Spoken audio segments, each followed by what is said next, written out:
اما بعد فاعوذ باللہ من الشیطان الرجیم بسم اللہ الرحمن الرحیم رب اشرح لی صدری ویسر لی امری واحلل عقدۃ من لسانی یفقہوا قولی وقال النبی صلی اللہ علیہ وسلم اوتیت جوامع الکلم او کما قال صلی اللہ علیہ وسلم۔ حضرات، مطالعہ قرآن حکیم کے جس منتخب نصاب کا سلسلے وار درس مجالس میں ہو رہا ہے وہ 6 حصوں پر مشتمل ہے۔ پہلا حصہ جامع ترین اسباق پر مشتمل ہے اور اس میں 4 درس تھے کہ جو ہم نے پڑھ لیے ہیں۔ پہلا سورۃ العصر، دوسرا آیت البر، تیسرا سورہ لقمان کا رکوع نمبر 2، اور چوتھا یہ درس جو ابھی پچھلی نشست میں ختم ہوا، سورہ حامیم السجدہ کی آیات 30 تا 36۔ یہ چاروں جامع اسباق ہیں اور اس وقت میں چاہتا ہوں کہ ان چاروں کا ایک تقابلی مطالعہ آپ کے سامنے آ جائے، جس کے لیے یہ ایک خاکہ بنا کر بھی آپ حضرات کے سامنے پیش کیا گیا ہے۔ دیکھیے، یہ جو منتخب نصاب ہم نے مرتب کیا ہے، اس کی غرض و غایت کیا ہے؟ ہم مسلمانوں کے تصورات 2 اعتبارات سے بہت محدود ہو گئے۔ اسلام دین ہے، مکمل دین ہے، مکمل نظام زندگی ہے۔ یہ اپنا غلبہ چاہتا ہے۔ جب یہ غالب ہوتا ہے تو دین ہوتا ہے، جب مغلوب ہوتا ہے تو مذہب بن جاتا ہے۔ مذہب اور دین میں فرق کیا ہے؟ مذہب صرف 3 چیزوں پر مشتمل ہوتا ہے۔ کچھ عقائد ہوں گے، کچھ مراسم عبودیت، ریچولز، اور کچھ سوشل فنکشنز، کسٹمز۔ بچہ پیدا ہو تو اس کو کیسے سیریمنی کیا ہونی چاہیے، عقیقہ ہو، بیپٹائز کیا جائے، کیا کیا جائے۔ کوئی مر جائے، ڈیڈ باڈی جو ہے اس کو ڈسپوز آف کیسے کیا جائے، جلایا جائے، دفن کیا جائے، کیا کیا جائے۔ کوئی تہوار منانے ہیں۔ یہ 3 چیزیں جو ہے یہ مذہب ہے۔ دین میں آتا ہے تو مکمل نظام زندگی۔ اسلام میں یہ 3 چیزیں بھی ہیں، عقائد بھی ہیں، ایمانیات ہیں، پھر عبادات ہیں، نماز ہے، روزہ ہے، حج ہے، زکوٰۃ ہے، پھر سوشل کسٹمز ہیں ہمارے۔ بچہ پیدا ہوتا ہے تو عقیقہ کرتے ہیں، شادی ہوتی ہے تو اس کے اپنے لوازم ہیں، نکاح ہے، ولیمہ ہے، پھر کوئی فوت ہو جاتا ہے تو اس کے لیے تکفین ہے، غسل ہے، تکفین ہے، تدفین ہے، دفن کرنا ہے، نماز جنازہ ہے، وغیرہ وغیرہ۔ لیکن ان پر مستضاد ایک سیاسی نظام بھی ہے، نظام حکومت، پورا قانون۔ قانون کے جو دیوانی بھی ہوگا، فوجداری بھی، دونوں، کرمنل لا، سول لا، دونوں۔ پھر اس کا ایک معاشی نظام ہے، فلاں فلاں چیزیں حرام ہیں، سود حرام ہے، جوا حرام ہے۔ اس کا ایک معاشرتی نظام ہے۔ کچھ سوشل ویلیوز کا تصور ہے جن کو کہ پروموٹ کیا جانا مقصود ہے۔ ایک سوشل ایونز کا تصور ہے جن کی ریڈیکیشن، جن کا استیصال، ختم کرنا جو ہے مقصود ہے۔ تو اسلام جو ہے، میں 3 جمع 3 جمع کر کے کہا کرتا ہوں، 6 چیزوں پر مشتمل ہے۔ عقائد، عبادات اور معاشرتی رسومات، یہ مذہب والا حصہ ہو گیا۔ سیاسی نظام، معاشی نظام، سماجی نظام، یہ دین والا حصہ ہوا۔ بدقسمتی سے ہمارے ذہنوں میں بالعموم جو ہے، عام طور پر اسلام کا تصور صرف ایک مذہب کی حد تک رہ گیا اور ہم اس پر کنٹینٹڈ ہیں۔ بلکہ ہمارے بہت بڑے عالم دین نے انگریز کے دور میں کہا تھا کہ ہمیں کوئی کام ایسا نہیں کرنا چاہیے جس سے کہ ہمارے حکمرانوں کو تشویش ہو، اس لیے کہ انہوں نے ہمیں مذہبی آزادی دے رکھی ہے۔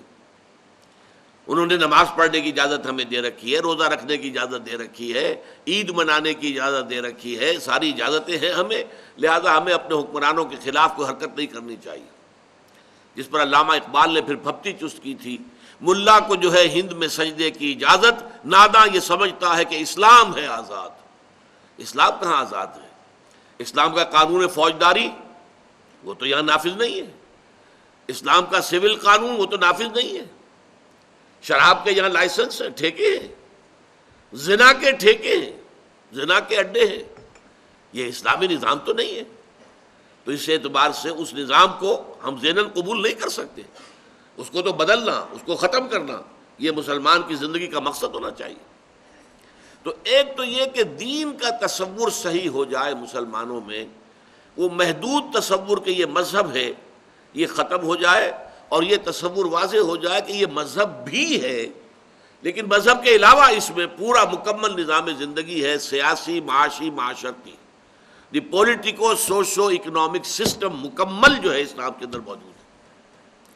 نمبر 2، ہمارے ذہنوں میں اور ہمارے عوام کی اکثریت کے ذہنوں میں یہ بات بیٹھ گئی ہے، جب ہم مسلمان ہیں تو ہماری نجات تو لازماً ہو جائے گی، جنت تو ہمارا پیدائشی حق ہے، ہم چاہے زانی ہیں، شرابی ہیں، یہ ہیں وہ ہیں، لیکن تیرے محبوب کی امت میں ہے. جب امت محمد کے اندر ہے ہم شامل صلی اللہ علیہ وسلم، تو پھر ہماری شفاعت تو ہو جائے گی. امتی امتی، اللہ کے نبی صلی اللہ علیہ وسلم جو ہے کس قدر تشویش میں ہوں گے اپنی امت کے بارے میں. وہ یہ بھول گئے کہ جب انسان یہ کام کر رہا ہے تو امت کے دائرے سے خارج ہو چکا ہے. وہ امتی کہاں رہا؟ وہ تو صرف کہنے کو امتی ہے، حقیقت میں تو امتی نہیں ہے. یہ جو تصور ہے ہمارا، جب تک کہ یہ ٹھیک نہ ہو تو کسی اعلیٰ کام کے لیے، کسی بلند تر کام کے لیے، کسی مشکل تر کام کے لیے، کسی کٹھن تر کام کے لیے آدمی کیوں تیار ہوگا؟ نظام باطل سے ٹکر لینا، اس میں تو خطرات ہیں، جان کا خطرہ ہے، مال کا خطرہ ہے، اور بہت سے اندیشے ہیں، تکالیف آ سکتی ہیں. تو اس سے بہتر ہے کہ جسے پنجابی میں کہتے ہیں نیوی پا کے آدمی زندگی گزار دے. ٹکر کیسے لے گا وہ اگر اسے یہ معلوم نہ ہو کہ ٹکر لینا میرے لیے فرض ہے، لازم ہے؟ یہ ہے در حقیقت وہ چیز کہ جس کے لیے قرآن مجید سے یہ 4 مقامات ہم نے منتخب کیے کہ معلوم ہو جائے کہ اسلام میں جو فرائض اور ذمہ داریاں ہیں وہ صرف نماز روزہ نہیں ہے. حج بیت اللہ کا کر لیا ہو یا ہر سال عمرہ کر رہے ہو، اسی سے بات نہیں بن جائے گی. سوال یہ ہے کہ اس کے ساتھ آپ کے باقی اعمال صالحہ بھی ہیں کہ نہیں. آپ حرام میں ملوث تو نہیں ہیں. کوئی شے جسے اللہ کی کتاب نے حرام قرار دیا ہو، آپ اس میں ملوث تو نہیں. پھر یہ کہ آپ کی زندگی کا رخ کیا ہے؟ آپ باطل کی چاکری کر رہے ہیں، ملازمت کر رہے ہیں، باطل کو پروموٹ کر رہے ہیں، باطل کو سپورٹ کر رہے ہیں. آپ کو معلوم ہے ہمارے ہی خاص طور پر پنجاب سے فوجی گئے تھے جنہوں نے خانہ کعبہ پر بھی گولیاں چلا دی تھی. ہمارے ہاں سے لوگ گئے تھے انگریز کے ساتھ، جنرل ایلنبی کے ساتھ، جنہوں نے بیت المقدس کا قبضہ لے کر دیا ہے انگریزوں کو. اس میں ہمارے فوجی موجود تھے. یہ سب لوگ کیا ہیں؟ ان کا تصور دین کیا ہے؟ یہ جو کچھ ان کا طرز عمل ہے وہ کیا ہے؟ اس کو سمجھانے کے لیے یہ 4 اسباغ جو جامع ہیں. چنانچہ آپ کو یاد ہوگا کہ امام رازی رحمۃ اللہ علیہ کا میں نے ایک جملہ اس وقت سورۃ العصر کے دوران پڑھ کے آپ کو سنایا تھا کہ وہ کہتے ہیں اعلم ان ھذا الآیہ فیہا وعید شدید. جب سورۃ العصر کہتی ہے کہ نجات ممکن نہیں ہے جب تک کہ 4 شرطیں پوری نہ کرو، ایمان، عمل صالح، تواصی بالحق، تواصی بالصبر. 4 شرطیں پوری کرو گے تو نجات ہوگی، ورنہ نہیں ہے. والعصر ان الانسان لفی خسر الا الذین آمنوا وعملوا الصالحات وتواصوا بالحق وتواصوا بالصبر. اعلم ان هذه الآیہ فیہا وعید شدید. اس میں بڑی شدید وعید ہے اللہ کی طرف سے. لأن اللہ تعالی حکم بالخسار علی جمیع الناس. اس لیے کہ اللہ تعالیٰ نے تو تمام انسانوں کی تباہی اور بربادی کا فیصلہ کر دیا. الا من کان آتیا بہذہ الاربع الاشیاء الاربعۃ، سوائے ان کے جو ان 4 شرطوں کو پورا کریں. وہی الایمان، پہلے ایمان ہے، والعمل الصالح، دوسرا عمل صالح ہے، وتواصی بالحق، اور تواصی بالحق ہے، وتواصی بالصبر، اور تواصی بالصبر ہے. وَدَلَّ ذَلِكَ، یہ الفاظ ذرا نوٹ کیجئے اور یہ اردو میں بھی آپ کو سمجھ میں آ جائے گا. دلہ دلالت کرنا، وَدَلَّ ذَلِكَ، اس سے دلالت ہوئی اس بات کی طرف، رہنمائی ملی اس بات کی طرف، ان النجات، کہ نجات جو ہے آخرت میں، عذاب الہی سے بچ جانا، چھٹکارا پا جانا، ان النجات معلقۃ بمجموع هذه الاشیاء، کہ نجات جو ہے ان چاروں چیزوں کے مجموعے پر معلق ہے۔ ہمارے ہاں کیا ہے، محض ایمان ہے، ایمان کا بھی صرف زبانی اقرار ہے، دل میں یقین ہے ہی نہیں، اور جنت کے ٹھیکیدار ہیں ہماری تو گویا کہ ریزرویشن ہے جنت کے اندر۔ تو اب اس سے آگے کچھ محنت کرنے کی ضرورت کیا ہے؟ کائکوں کو کھکیڑ مول لینا ہے، حرام سے بچنا، جبکہ حرام کے ذریعے سے، سودی کاروبار کے ذریعے سے، یا اور غلط کاموں کے ذریعے سے، رشوتوں کے ذریعے سے اگر آپ کو دنیا میں عیش مل رہے ہیں، ہر طرح کی تعیشات ہیں، ہر طرح کی آسائش ہیں، تو کیوں چھوڑے آدمی؟ جبکہ جنت تو پھر بھی مل ہی جائے گی۔ یہ بالکل وہ عقیدہ ہے کہ جو یہود کے اندر پیدا ہو گیا تھا۔ وہ کہتے تھے لن تمسنا النار الا ایاما معدودات، اور دوسری مرتبہ پھر آیا ہے لن تمسنا النار الا ایاما معدودہ، ہمیں آگ نہیں چھو سکتی مگر گنتی کے چند دن۔ ہم تو نحن ابناء اللہ واحباؤہ، ہم تو اللہ تعالیٰ کے بیٹوں کے مانند ہیں، اس کے چہیتے ہیں، اس کے لاڈلے ہیں، تو ہمیں اللہ جہنم میں نہیں ڈالے گا۔ اور اگر صرف دوسرے لوگوں کی آنکھوں میں دھول جھونکنے کے لیے ہمیں جہنم میں ڈالا بھی تو فوراً نکال لے گا۔ ایام معدودات، چند دن کے سوا نہیں۔ قل ہاتوا برہانکم ان کنتم صادقین، فرمایا کہ لاؤ نا دلیل، کہیں تورات میں اللہ نے یہ ضمانت تمہیں دی ہے؟ کسی صحیفے میں، کسی نبی کے صحیفے میں یہ بات اللہ تعالیٰ کی طرف سے آئی ہے؟ بتاؤ۔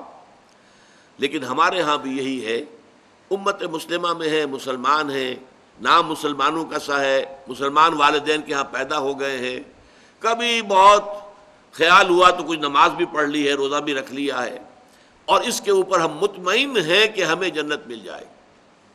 جب تک یہ تصور ختم نہیں ہوگا، جب تک فرائض دینی کا جامع تصور سامنے نہیں آئے گا، اس وقت تک ظاہر بات ہے کہ ہمارے عمل میں کوئی تبدیلی نہیں آ سکتی۔ یہ ہے وہ نقطہ کہ جس کی وجہ سے اس منتخب نصاب میں یہ 4 اسباق شامل کیے گئے، جن میں چاروں میں وہ چاروں چیزیں موجود ہیں۔ اسی کے لیے دیکھیے یہ خاکہ بنایا گیا، اس کو سمجھ لیجئے۔ جوامع الکلم من القرآن الحکیم، یہ جوامع الکلم پر جو قومیں لگے ہوئے ہیں دونوں طرف، یہ کیوں ہے؟ اس لیے کہ یہ الفاظ ایک حدیث میں آئے ہیں۔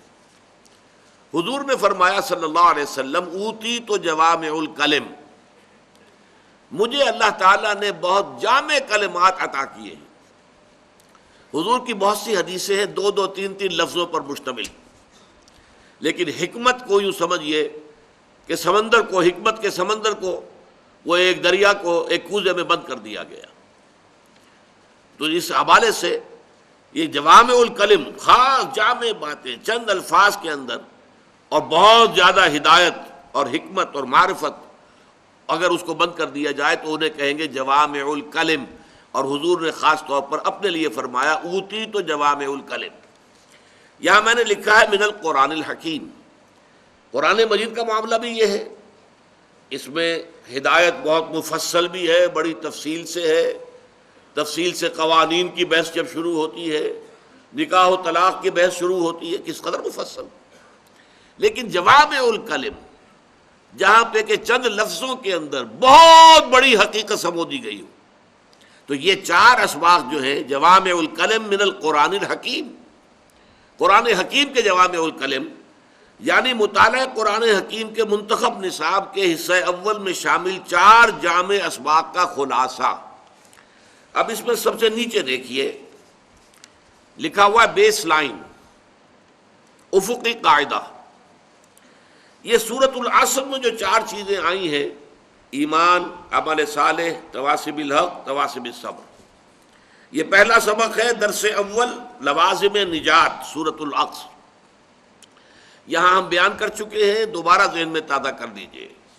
ایمان اگر صرف زبان پر ہے، دل میں نہیں ہے، تو عمل درست نہیں ہوگا، قول اور عمل میں تضاد رہے گا۔ لیکن ایمان دل میں داخل ہو جائے تو یقیناً عمل کے اوپر اثر پڑے گا، اعمال بہتر ہو جائیں گے، اخلاق اچھے ہو جائیں گے، انسان کا کردار جو ہے سنور جائے گا، سیرت جو ہے بہتر ہو جائے گی۔ اب اس میں یہ ہے، اس ایمان کا دل میں داخل ہونے کے مراتب ہیں۔ پھر کتنا گہرا گیا، کتنا گہرا گیا، کتنا گہرا گیا، کتنا گہرا گیا، اس کی بات اگلے اسباق کے اندر ہوگی۔ لیکن تھوڑا سا بھی یقین کا معاملہ اگر دل میں پیدا ہو گیا تو عمل صالح کسی نہ کسی درجے میں لازماً پیدا ہو جائے گا۔ عمل صالح جب میچور ہو جائے گا اس سے لازماً تواصی بالحق پیدا ہوگا۔ اگر آپ خود صحیح راستے پر چل رہے ہیں تو ممکن نہیں ہے کہ آپ دوسروں کو اس راستے کی دعوت نہ دیں۔ اس لیے یہ دو چیزیں انسانی فطرت کے اندر ہیں۔ ایک شے یہ ہے کہ انسان کے اندر اس کی شرافت اور مروت کا تقاضا کیا ہے۔ اگر اللہ نے آپ کو کوئی خیر دیا ہے اس خیر کو بانٹیے، بخیل نہ بن جائیے۔ اللہ نے آپ کو اچھی راہ سجھا دی ہے، اس اچھی راہ کی طرح دوسروں کو بھی بلائیے تاکہ وہ بھی شیئر کریں اس میں۔ تو یہ انسان کی شرافت اور مروت کا تقاضا ہے۔ اور دوسرے انسان میں غیرت اور حمیت۔ اگر حق آپ کو حاصل ہو گیا تو حق کو پامال دیکھ کر آپ کو تڑپ اٹھنا چاہیے۔ حق کے خلاف بغاوت ہو تو آپ حق کے حامی بن کر کھڑے ہو جائیں، حق کے فوجدار بن کر کھڑے ہو جائیں، حق کے محافظ بن کر کھڑے ہو جائیں۔ یہ لازم ہے، یہ انسانی فطرت کے تقاضے ہیں۔ لہذا اگر عمل صالح انسان کا اپنا میچور ہو جائے گا تو لازماً تواصی بالحق پیدا ہوگا۔ اور تواصی بالحق وصیت جو کی جا رہی ہے اگر مکمل حق کی جائے گی، ایک یہ بھی ہو سکتا ہے ایسے حقائق کو بیان کیے جائیں جن سے کسی کو گدند نہ پہنچتا ہو، کسی کو وہ جا کر ٹکراتے نہ ہوں، اور ایک جو ہے جینٹل مین ایگریمنٹ ہو کہ دیکھیے ہم وہ بات بیان نہیں کریں گے کہ جو آپ کو پسند ناپسند ہو، باقی باتیں ہمیں کرنے دو۔ جیسے آج کل ایک بہت بڑی تحریک چل رہی ہے، نماز، روزہ، حج، زکوٰۃ، آپ امریکہ میں جا کر بھی وعظ کہیں گے اس کا تو کوئی آپ کو روکے گا نہیں۔ آپ سعودی عرب میں وعظ کہیے کوئی آپ کو روکے گا نہیں۔ اسرائیل میں جا کر وعظ کہیے کوئی نہیں روکے گا۔ لیکن آپ اسلام کے نظام، سیاسی، معاشی، معاشرتی کی بات کریں گے، اب ظاہر بات ہے کہ اس کو برداشت نہیں کیا جائے گا امریکہ کے اندر۔ اسی لیے آج آپ کو معلوم ہے کہ ساری بات کیا چل رہی ہے امریکہ کی طرف سے۔ وہ کہتے ہیں war within Islam, we are not going in war against Islam. ہم اسلام کے خلاف کوئی جنگ نہیں کر رہے، ہاں وار ود ان اسلام ہم چاہتے ہیں۔ آپ سمجھ رہے ہیں اس بات کو؟ وار ود ان اسلام کیا ہے کہ ایک مسلمان وہ ہے، لبرل ہے، وہ بس نماز، روزہ، بس عقیدہ، بس نام کے مسلمان ہیں، انہیں اس سے غرض نہیں ہے کہ اسلام کا نظام عملاً قائم ہو دنیا کے اندر۔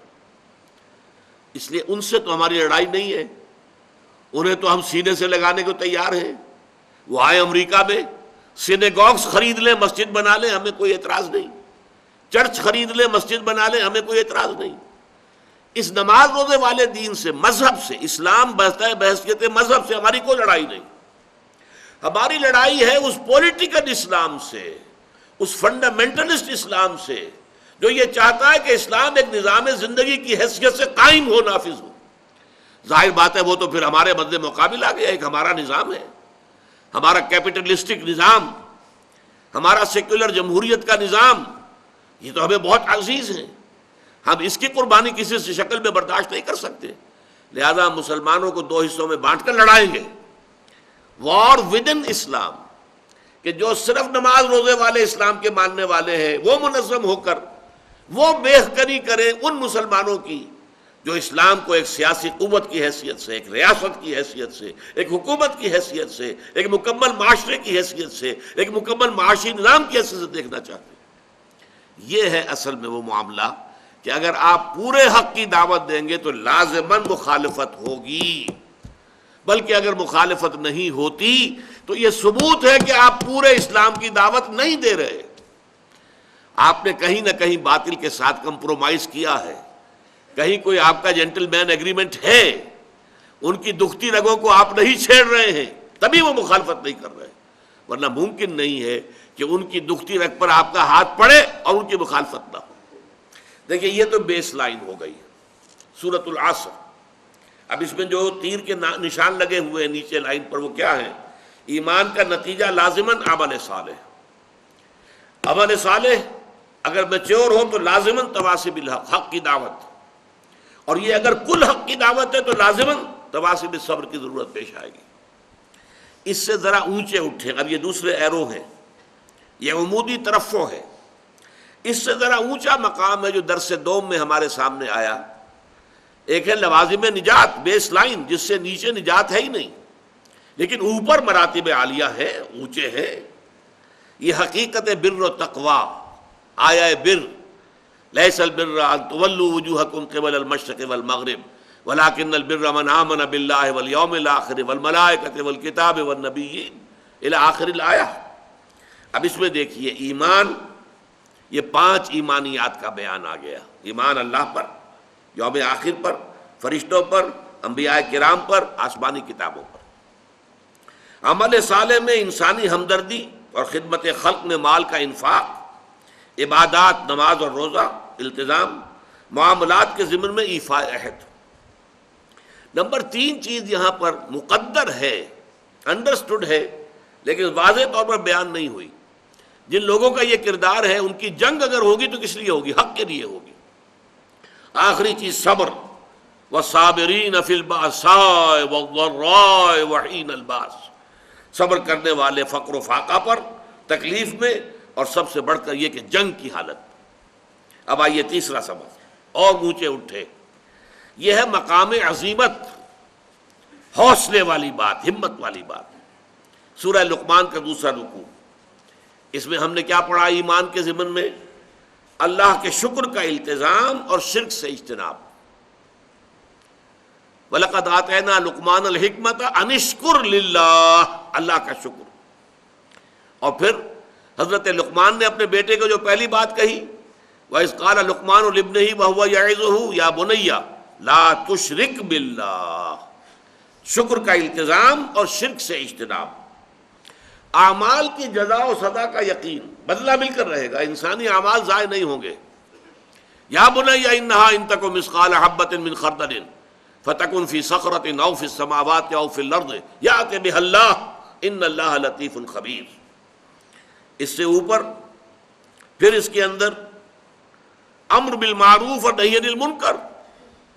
اعمال صالحہ کے اندر والدین کے ساتھ حسن سلوک، اتباع اور اطاعت اس کی جو خود اللہ کی جانب رخ کیے ہوئے ہو، اقامت صلاۃ، تکبر اور خود پسندی سے گریز، ولا تصعر خدک للناس ولا تمشی فی الارض مرحا. یہ ساری چیزیں آ گئیں. اور یہاں اب تواصی بالحق کے ضمن میں ایک نئی اصطلاح آئی، امر بالمعروف اور نہی عن المنکر. یہ اصطلاح پھر قرآن مجید میں بکثرت آئی ہے، 10 مرتبہ آئی ہے. امت کا مقصد وجود اسی اصطلاح کے حوالے سے بیان ہوا. کنتم خیر امت اخرجت للناس تأمرون بالمعروف وتنہون عن المنکر وتؤمنون باللہ. ان 4 اسباق کا فائدہ یہ ہے کہ قرآن مجید کی بیسک ٹرمینالوجی سے یہاں انسان واقف ہو جاتا ہے. سورہ آل عمران کی آیت نمبر 110 میں نے ابھی آپ کو سنائی، کنتم خیر امت اخرجت للناس. اے مسلمانوں، اب تم وہ بہترین امت ہو گئے ہو جو لوگوں کے لیے برپا کیے گئے ہو. دوسری قومیں اپنے لیے جیتی ہیں، اپنی بلندی، اپنی عزت، اپنی شان و شوکت، اپنے ہاں بہتر سے بہتر حالات پیدا کرنا، یہ ان کا مقصود ہے. تمہارا مقصود ہے لوگوں کو نیکی کا حکم دینا، بدی سے روکنا. ہم تو جیتے ہیں کہ دنیا میں تیرا نام رہے. کہیں ممکن ہے کہ ساقی نہ رہے، جام رہے. تمہیں دوسروں کے لیے کام کرنا ہے. کنتم خیر امت اخرجت للناس تأمرون بالمعروف وتنہون عن المنکر وتؤمنون باللہ. اور اگر پوری امت بھول جائے اپنے سبق کو تو کچھ لوگ تو ہوش میں آئیں، جاگیں، مل جل کر ایک امہ ودن امہ، بڑی امت کے اندر چھوٹی امت بن جائیں. وَلْتَكُن مِّنكُمْ أُمَّةٌ يَدْعُونَ إِلَى الْخَيْرِ وَيَأْمُرُونَ بِالْمَعْرُوفِ وَيَنْهَوْنَ عَنِ الْمُنكَرِ وَأُولَٰئِكَ هُمُ الْمُفْلِحُونَ. تم میں سے ایک امت تو ایسی ہونی ہی چاہیے جن کے کام ہی صرف 3 ہوں: خیر کی دعوت دینا، نیکی کا حکم دینا، بدی سے روکنا. آگے چلیے، اس میں اسی دوسرے رکوع میں سورہ لقمان کے یا بنی اقم الصلاۃ وامر بالمعروف ونہی عن المنکر واصبر علی ما اصابک. اور پھر جو تم پر بیتے، جو تکلیف آئے، جو مصیبت آئے، جیسے ستایا جائے، وربل پرسیکیوشن ہو تو صبر کرو، فزیکل پرسیکیوشن ہو تو صبر کرو، ٹارچر کیا جائے تو صبر کرو، جو بھی تم پر آئے، وَاصْبِرْ عَلَىٰ مَا أَصَابَكَ، جو بھی بیتے تم پر برداشت کرو اور جھیلو۔ وہی چار چیزیں یہاں بھی آ گئیں۔ پیش نظر کیا ہے؟ یہ تصور پختہ ہو جائے کہ نجات کا راستہ یہ ہے، ایمان، عمل صالح، تواصی بالحق، تواصی بالصبر۔ پھر ایمان کی تفصیل ہو سکتی ہے، اعمال صالحہ کی تفصیل ہو سکتی ہے، تواصی بالحق کے لیے اور اصطلاحات آ سکتی ہیں، اور تواصی بالصبر کے ضمن میں مزید وضاحت آ سکتی ہے۔ اس کے بعد یہ آخری درس جو ابھی ہمارا ختم ہوا پچھلی نشست میں، یہ ہے بلند ترین مقام کہ ان کا را بلندست آشیانہ۔ یہی وجہ ہے کہ یہاں درس چہارم کے نیچے کیا لکھا ہے؟ حظ عظیم۔ یہ الفاظ میں نے انہی دروس سے لیے، مقام عظیمت، چونکہ سورہ لقمان میں یہ لفظ آیا ہے، یا بنی اقم الصلاۃ وامر بالمعروف ونہی عن المنکر واصبر علی ما اصابک ان ذلک من عزم الامور۔ یہ بڑے ہمت کے کاموں میں سے ہے۔ تو مقام عظیمت یہ ہے، مقام و مرتبہ عظیمت۔ اور حظ عظیم، وما یلقاها الا الذین صبروا وما یلقاها الا ذو حظ عظیم۔ نہیں پہنچ پاتے اس مقصد تک، اس مقام تک، اس مرتبے تک، بلکہ صحیح ترجمہ ہوگا نہیں دیے جاتے یہ مراتب عالیہ مگر انہی کو جو بڑے حظ عظیم والے ہیں، بڑے خوش قسمت، بڑے صاحب نصیب۔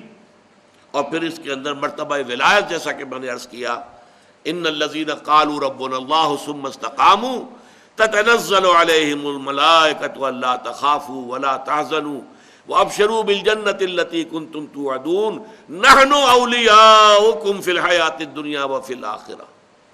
اس کا جو مثنیٰ ہے سورہ یونس میں، الا ان اولیاء اللہ لا خوف علیہم ولا هم یحزنون الذین آمنوا وکانوا یتقون لہم البشریٰ فی الحیاۃ الدنیا والآخرہ۔ ان کے لیے بشارتیں ہی بشارتیں ہیں، دنیا کی زندگی میں بھی اور آخرت کی زندگی میں بھی۔ اس کے بعد دیکھیے، اس میں دوسرا آیا اللہ کی ربوبیت پر دل کا مطمئن ہو جانا، ایمان کے ضمن میں فرشتوں کی تائید اور نصرت۔ فرشتے جو ہیں آپ کو معلوم ہے جنگ کے دوران بھی نافذ ہوئے، نازل ہوئے۔ غزوہ بدر میں واقعہ یہ ہے کہ جو فتح عظیم ملی ہے، فرقان، یوم الفرقان، اس میں فرشتوں کی مدد کا بہت بڑا حصہ ہے، احادیث سے وضاحت کے ساتھ ثابت ہوتا۔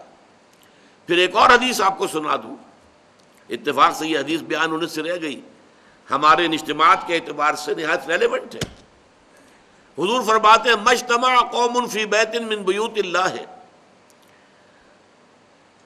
یتلون کتاب اللہ ویتدارسونہ بینہم الا نزلت علیہم السکینہ وحفتہم الملائکہ وذکرہم اللہ فی من عندہ۔ جب بھی کبھی کسی گھر میں مسلمان جمع ہوتے ہیں، کائے کے لیے؟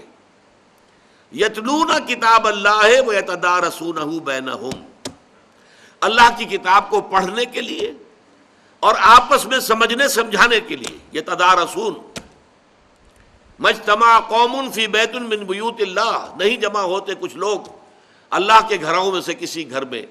تو ایک تو مطلب یہ لیا گیا کہ مساجد مراد ہے، مسجد میں جب بھی مسلمان جمع ہوں اور وہ قرآن پڑھیں اور ایک دوسرے کو سمجھیں اور سمجھائیں۔ لیکن ایک رائے یہ بھی ہے کہ جس گھر میں بھی یہ کام ہو، اس حدیث میں جو خبر دی گئی ہے وہ ان سب کے لیے، محدثین نے اس کی شرح کی ہے۔ مجتمع قوم فی بیت من بیوت اللہ یتلون کتاب اللہ ویتدارسونہ بینہم الا نزلت علیہم السکینۃ وحفتہم الملائکۃ وذکرہم اللہ فی من عندہ، مگر یہ کہ ان پر سکینت نازل ہوتی ہے اللہ کی طرف سے، اور اللہ کی رحمت انہیں ڈھانپ لیتی ہے، اور فرشتے ان کے گرد گھیرا ڈال لیتے ہیں، اور اللہ تعالیٰ ان کا ذکر کرتا ہے ملائکہ مقربین کی محفل میں۔ دیکھو میرے بندے، جنہوں نے مجھے دیکھا نہیں ہے، مجھ پر غیب میں ایمان رکھتے ہیں، اور میری کتاب سے یہ محبت اور عشق ہے کہ اس وقت وہ فلاں جگہ پر جمع ہو کر، صرف اس لیے، کوئی اور غرض نہیں۔ آپ سوچئے، آپ کے یہاں آنے کی کوئی اور غرض ہے؟ کیا یہ کوئی کسی پولیٹیکل پارٹی کا جلسہ ہے؟ کیا یہ کسی الیکشن کی تمہید ہے؟ کیا کسی اور اعتبار سے کسی فرقے واریت کی بات ہے؟ کسی فرقے کو کنڈم کرنا مقصود ہے یا کسی خاص فرقے کی طرف دعوت دینا مقصود؟ قطعاً نہیں. ایک ہی مقصد، اللہ کی کتاب کو سمجھیں. تو جو لوگ بھی اس کے لیے یتلون کتاب اللہ و یتدارسونہ بینہم، اس مقصد کے لیے جمع ہوتے ہیں، ان پر اللہ تعالیٰ کی رحمت جو ہے انہیں ڈھانپ لیتی ہے، سکینت ان پر نازل ہوتی ہے، فرشتے ان کے گرد گھیرا ڈالتے ہیں، اور اللہ تعالیٰ ذکر کرتا ہے ملائکہ مقربین کی محفل میں کہ دیکھو میرے بندے میری کتاب کا مطالعہ کرنے کے لیے میرے فلاں مقام پر جمع ہیں. تو یہ ہے فرشتوں کی تائید، آخرت اور جنت کی نعمتوں کا یقین. لکم فیہا ما تشتہی انفسکم ولکم فیہا ما تدعون. پھر یہ کہ اللہ تعالیٰ کی صفات غفور، رحیم، سمیع اور علیم. اس کے بعد جو اس میں آیا تھا لفظ استقامت، جس کے بارے میں میں نے عرض کیا تھا کہ اس استقامت کے اندر قیامت مضمر ہے. کہہ دینا میرا رب اللہ ہے، اس پر استقامت کے معنی کیا ہوں گے؟ اب اللہ کا ہر حکم واجب التنفیذ، واجب التعمیل، واجب الاطاعت، ورنہ استقامت کہاں ہوئی؟ من رضی باللہ ربا وبمحمد رسولا وبالاسلام دینا، جو شخص راضی ہو گیا، جس کا دل ٹھک گیا کہ اللہ میرا رب ہے، محمد میرے رسول ہیں اور اسلام میرا دین ہے. اگر یہ کیفیت ہو گئی ہے تو اب محمد کا، اللہ کا، اسلام کا، قرآن کا کوئی حکم ایسا نہ ہو کہ جسے پسے پوچھ ڈال دیا جائے. یہ استقامت، اطاعت سب سے پہلے. پھر ایک استقامت باطنی ہے، اللہ کی رضا پر راضی رہنا، جو کچھ ہو رہا ہے اللہ کی مرضی سے ہو رہا ہے. ہمارے والد صاحب ایک واقعہ سنایا کرتے تھے، یہ غالباً 1919 میں پلیگ بہت بڑی پھیلی تھی، اور ایک تھے اللہ کے بندے، ولی اللہ، صوفی، وہ صوفیاء کرام میں سے حصار میں عبدالصمد خان صاحب، جنہیں حضور جی کہا جاتا تھا، وہ پھر پاکستان میں بھی آ گئے تھے. یہ جو مسجد ہے انارکلی کے چوک میں، مسلم مسجد، اس کا سنگ بنیاد انہی کا رکھا ہوا ہے. وہ حضرت جی، ان کے 2 جوان بیٹے تھے، ایک ہی دن میں دونوں فوت، انتہائی خوبصورت. یہ پٹھان تھے کیبل پور کے علاقے کے، نہایت وجیح، سرخ و سفید رنگت، 2 جوان بیٹے، اور ایک دن میں دونوں بچے ختم ہوئے.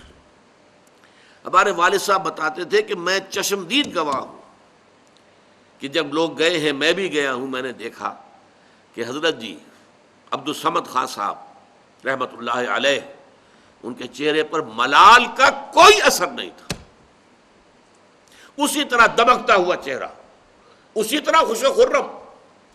لوگ کہتے تھے حضور بڑا افسوس ہے. بھائی وہ افسوس کاہے کا؟ اللہ کا مال تھا، اللہ نے لے لیا.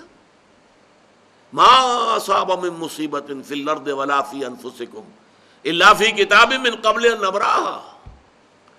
یہ تو اللہ تعالیٰ کی طرف سے، لکہ لا تاسوا علی ما فاتکم ولا تفرحوا بما آتاکم واللہ لا یحب کل مختال فخور. اللہ کچھ دے دے تو اترایا نہ کرو، کچھ چھین لے تو افسوس نہ کیا کرو. اللہ نے چھینا ہے، کوئی حکمت ہوگی. یہ جب تک کیفیت نہیں ہے تو استقامت کا ہو. راضی برضائے رب، رضائے رب پہ راضی رہے، یہ حرف آرزو کیسا؟ خدا خالق، خدا مالک، خدا کا حکم، تو کیسا؟ تیری مرضی، میری پسند، میری رائے. Who are you؟ رضائے رب پہ راضی رہے، جو رضائے رب ہے اس پر راضی رہو. یہ ایسا ہو جانا چاہیے، یہ یوں ہو جانا چاہیے، یہ کیا حرف آرزو؟ وہ ہوگا جو اللہ چاہے گا. تم کاہے کی آرزو لگا کر بیٹھے ہوئے ہو؟ رضائے حق پہ راضی رہے، یہ حرف آرزو کیسا؟ خدا خالق، خدا مالک، خدا کا حکم، تو کیسا؟ یہ ہے استقامت. اسی استقامت کے اندر پھر توکل ہے. کوئی بھروسہ دنیا کے اسباب پر، مادی ذرائع پر نہ ہو، نہ اپنی قوتوں اور صلاحیتوں پر ہو. ہوگا وہ جو اللہ چاہے گا. محنت ہمیں کرنی ہے اپنی امکانی حد تک. اعدوا لهم ما استطعتم، جتنی بھی استطاعت ہے دشمن کے مقابلے کے لیے ساز و سامان فراہم کرو، اسلحہ فراہم کرو، گھوڑے تیار رکھو، سب کچھ کرو. لیکن کبھی یہ نہ سمجھنا کہ ان اسباب و وسائل سے نتیجہ برآمد ہوگا. نتیجہ اللہ کی مرضی سے برآمد ہوگا. توکل تمہارا اللہ کی ذات پر ہونا چاہیے. 12,000 کی تعداد میں جب فوج تھی مسلمانوں کی، اس وقت غزوہ حنین میں کچھ لوگوں کے دل میں خیال آ گیا کبھی ہم 313 ہوتے تھے شکست نہیں کھاتے تھے، آج تو 12,000 ہے کیسے شکست کھائیں گے. اور ہوا کیا وہاں؟ حوازن کے تیر انداز جو چھپے بیٹھے ہوئے تھے پہاڑوں کے اندر، جب وادی میں لشکر آ گیا ہے تو پھر جو آئی ہے بچھاڑ تار جو تیروں کی، تو بھگدڑ مچ گئی، سب کے سب بھاگ گئے. بعض روایات میں تو آتا ہے حضور کے پاس صرف 30 یا 40 افراد رہ گئے.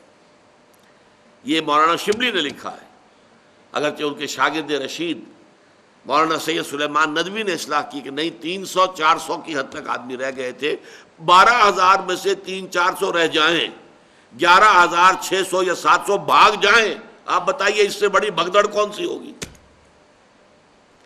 اور اللہ نے یہ کہا، پھر وہی آ گئی، وَيَوْمَ حُنَيْنٍ إِذْ أَعْجَبَتْكُمْ كَثْرَتُكُمْ.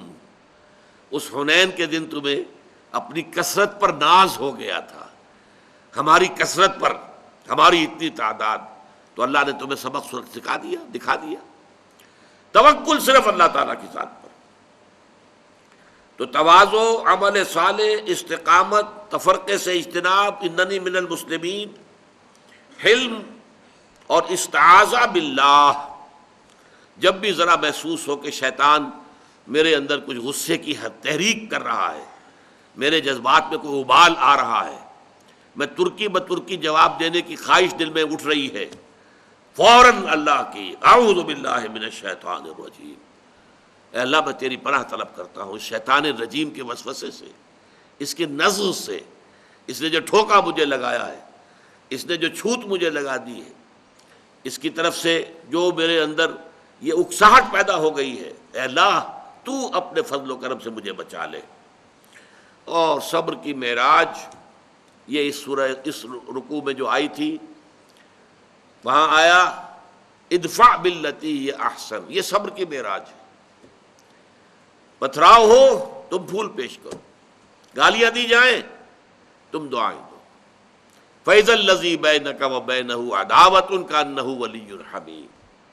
لیکن یہ نوٹ کر لیجئے، میں عرض کر چکا ہوں، یہ مرتبہ ولایت ہے. ہمارے صوفیاء کرام اولیاء اللہ، ان کا در حقیقت یہی مزاج تھا جو اس درس کے اندر سامنے آتا ہے. لیکن چونکہ انہوں نے اقامت دین کی جد و جہد نہیں کی. شیخ معین الدین اجمیری یہاں آئے، دین کی تبلیغ کی ہے، اللہ کی طرف بلایا ہے. 90,000 ہندو محض ان کے ہاتھ پر حق دست حق پرست پر ایمان لایا، 90,000.